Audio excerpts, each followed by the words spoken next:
I will create a government efficiency commission tasked with conducting a complete financial and performance audit of the entire federal government. And Elon, because he's not very busy, has agreed to head that task force. You say you trust him.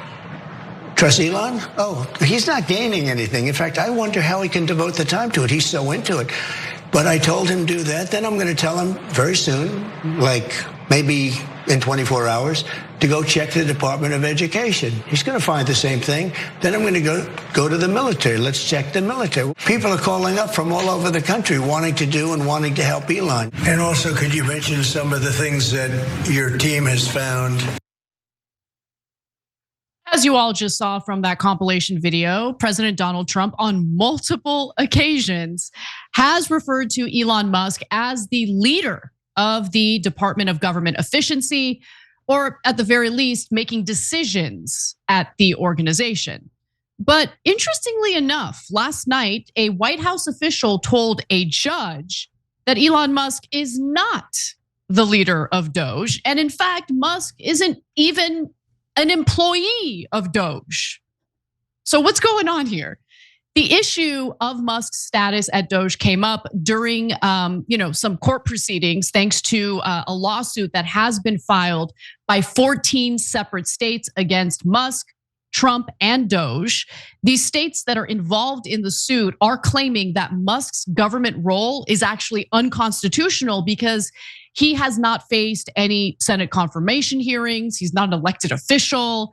They have a big problem with this and they're taking it up with the federal courts. Now, before I give you more details on how the court proceedings are going so far and the interesting arguments being made by the executive branch, what are your thoughts, Cenk? Yeah, if you say you're for transparency and the minute somebody asks you for transparency, you go, no way, you don't get to find out anything I'm doing. I think, oh boy, we got a problem. That's a giant red flag.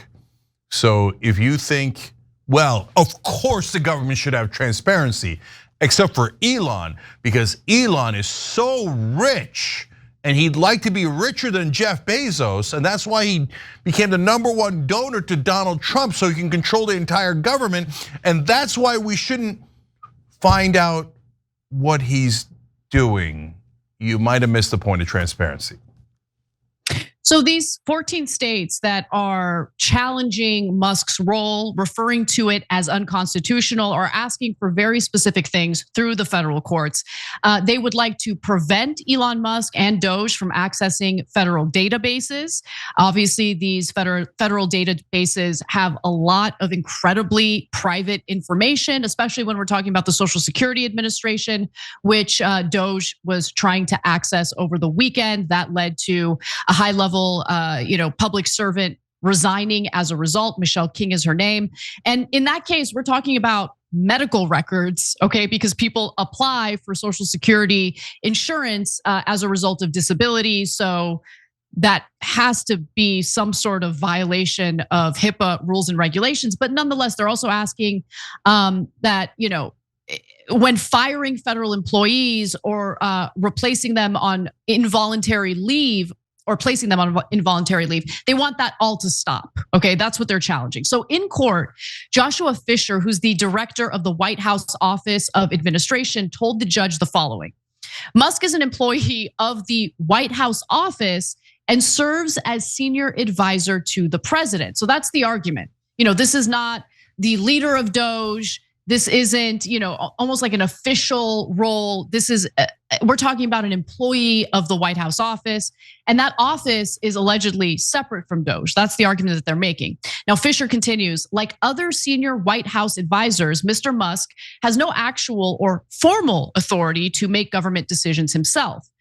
Musk can only advise the president and communicate the president's directives. So I'm gonna pause there because I actually think that is what's happening here. I do think that Donald Trump is utilizing Elon Musk as a political human shield. I think Donald Trump wants to cut back on federal workers. Obviously, this is something that he has campaigned on. I think Donald Trump wanted to do away with entire federal government agencies.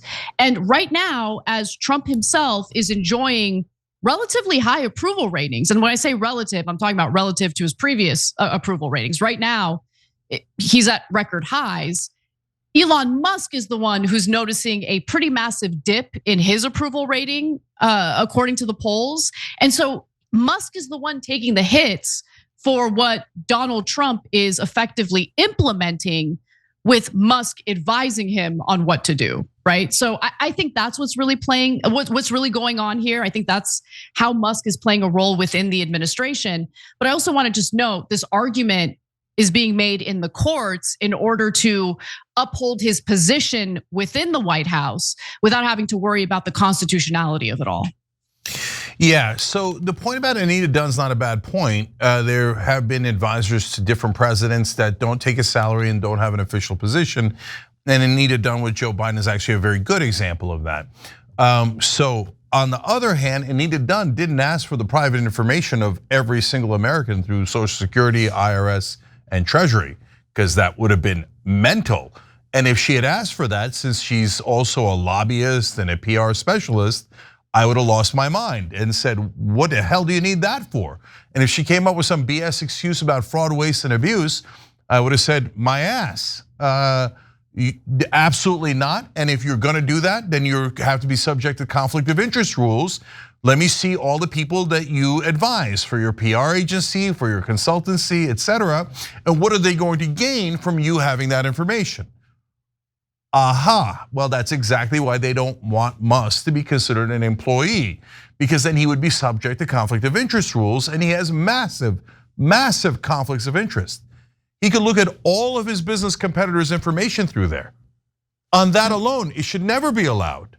And that's anti-free market, anti-capitalism. It's arguably government tyranny to have one person, just because he's the biggest donor to Trump, be able to control every American's information. If any of Biden's non-employees, like Anita Dunn, had asked for that, I'd say hell no. If any of Biden's donors, like George Soros, had asked for that, or Reid Hoffman had asked for that, I would say hell no. But now MAGA thinks, oh yeah, drain the swamp, not a big deal. And our donors are angels, and they don't need conflict of interest rules, and they don't need transparency. We'll blindly trust the donor class. Is that what this populism was about? You've seen me reach out and saying, if you're an actual populist on the right wing and you're anti-war or anti-corruption, I'm thrilled to work with you. And I've gotten tons of blowback on that. But now comes decision time for right wingers and for MAGA. Are you guys actually populist? Did you mean the things that you said, or didn't you? So when you ask for transparency, they said, absolutely, we're gonna give you transparency. Except for us, no transparency for us at all. No transparency for any of Trump's donors. By the way, whether it's Elon Musk or Miriam Adelson controlling foreign policy, no transparency at all. Conflict of interest, of course, the whole thing's a conflict of interest. Trump took hundreds of millions of dollars from them and is now giving over foreign policy and domestic policy to them. Yes, we need transparency and conflict of interest rules for them as well. I mean, at a bare minimum, tell us what your conflicts of interest are.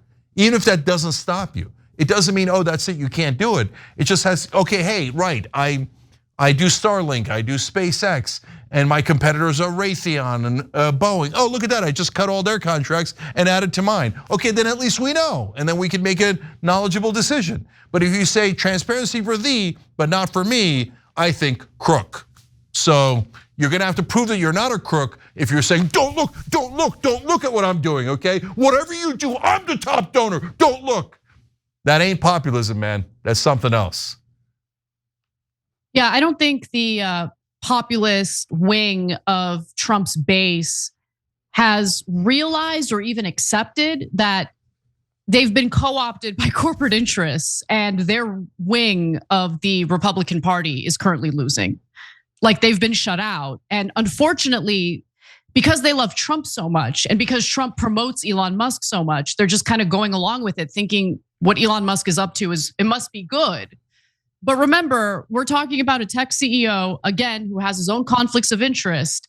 And it is interesting what the focus has been in regard to cuts in the federal workforce or the dismantling of certain government institutions or agencies. Interesting that first you have, the dismantling of things like the Consumer Financial Protection Bureau, or talks of dismantling the education department. They haven't even touched the Pentagon. So we'll see what happens. Yeah, last things on that. I mean, look, that's why I said Pentagon. If you really mean it about cutting waste, fraud, and abuse, and this is where the populist right does agree with me, you would go and look at the Pentagon. If you haven't looked at the Pentagon, college, I haven't gotten there yet, right? And all you've done is cut people, cancer treatment and AIDS treatment, et cetera. And then you're telling me, and that combined is like a nickel and a dime compared to the giant corporate tax cuts. Don't tell me that you really mean it when you're talking about cutting. Look, Bannon is a dangerous dude, and on social issues we could not disagree more. But on the right, it seems pretty clear that he's going to lead the rebellion against Musk. And if Bannon is driven away, and that'll have some upsides on the social issues, right? But that means the business people and the donor class, et cetera, won. And then Elon apparently is going to go and try to buy the Democratic Party too. At some point, we're going to see if right-wing populists wake up or not, okay? And I know it's super early for them to turn on Trump, but at the same time, Trump's moving, at least Elon is moving so freaking fast. And so we'll see what happens. Look, last thing, one of our members, Boomer Dragon Cat, said, Cenk, interview Bannon, let's get his insight into Musk.